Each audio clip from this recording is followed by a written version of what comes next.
1.5 kilong dila ng baka.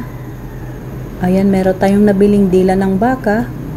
So, ang gagawin natin dito is titimplahan lang natin ng sibuyas, pamintang buo, bawang, at saka laurel. At maglagay rin tayo dito ng 2 pirasong beef cube.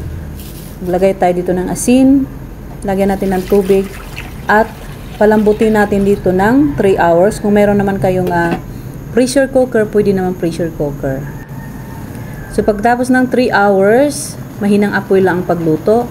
So, ayan, at ating tingnan kung malambot na ba. Kapag lumambot na, so ayan, malambot na nga siya, hahanguin na natin siya. Napakasarap nito.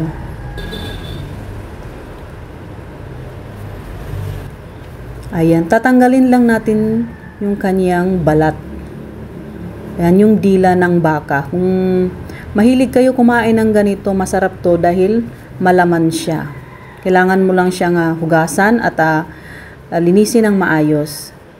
So, ayan, at natanggal yung kanyang balat kapag naluto na, yung balat ng dila. So, ganyan lang yung pagtanggal. So, medyo mainit siya. Mas masarap ito dahil malaman siya, tapos malambot lang kainin at hindi nakakasawa. Kung mahilig kayo. Yan, kapag ganyan na, tatanggalin lang talaga natin yung mga ilalim-ilalim niya. Dahil dila po ito ng baka. Kailangan malinis siya. Yan, hiwain lang natin ito sa gitna.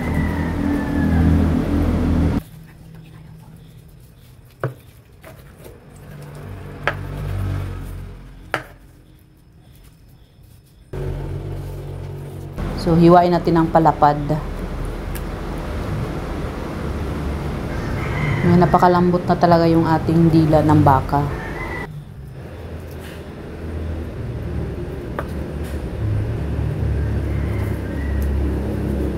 Then, sobrang init pa siya.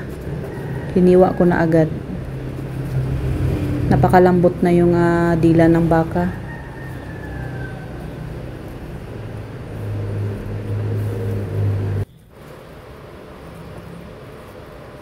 Kaya nahiwa ko na, tinatanggal ko lang yung kanyang kulani. Dahil may kulani po siya. Hindi natin siyang pwedeng isama sa ating pagluto.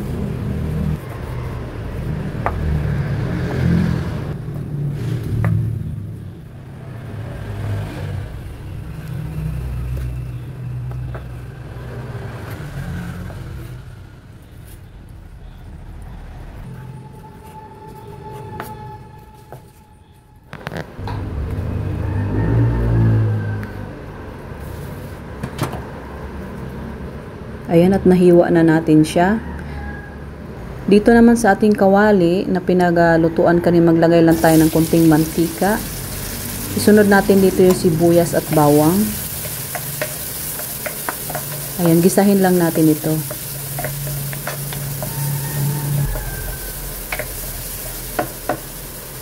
Tapos maglagay na rin ako ng isang hiwang butter.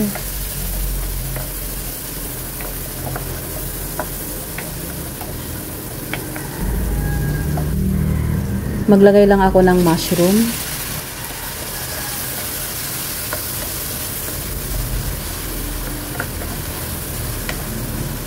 Isunod ko naman dito yung ating paminta. At isang beef cube. Ayan, at gisahin lang natin. Tapos ilagay ko na rin dito yung sabaw na pakuluan kanina sa ating dila ng baka. Tapos naglagay na rin ako dito ng 2 latang cream of mushroom.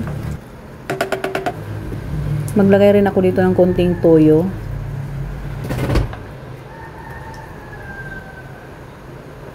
Takpan muna natin siya. Kapag kumulo na, hanguin mo lang siya. Dapat mahinang apoy lang. Tapos ilagay na natin dito yung ating dila ng baka. Ayan, napakalambot na ng ating dila ng baka.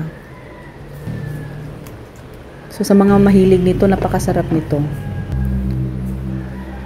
Maglagay lang ako dito ng all-purpose cream. at dahan-dahang haluin. Kailangan mahinang apoy lang. Kung ikaw ay bago ka pa lang dito sa aking YouTube channel, huwag mong kalimutang pindutin yung ating bell button para palagi kayo updated sa ating napakasimpleng mga recipes. So ayan, at napaka-creamy ng ang ating beef lengua. Titikman natin kung sakto lang yung lasa niya. So ayan, at sakto lang yung lasa niya. Luto na ang ating beef lingua recipes for today's recipe. So at isi-serve na natin ito.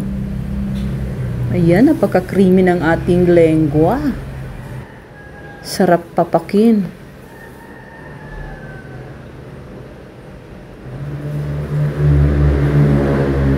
Nakakalaway yung creamy niya.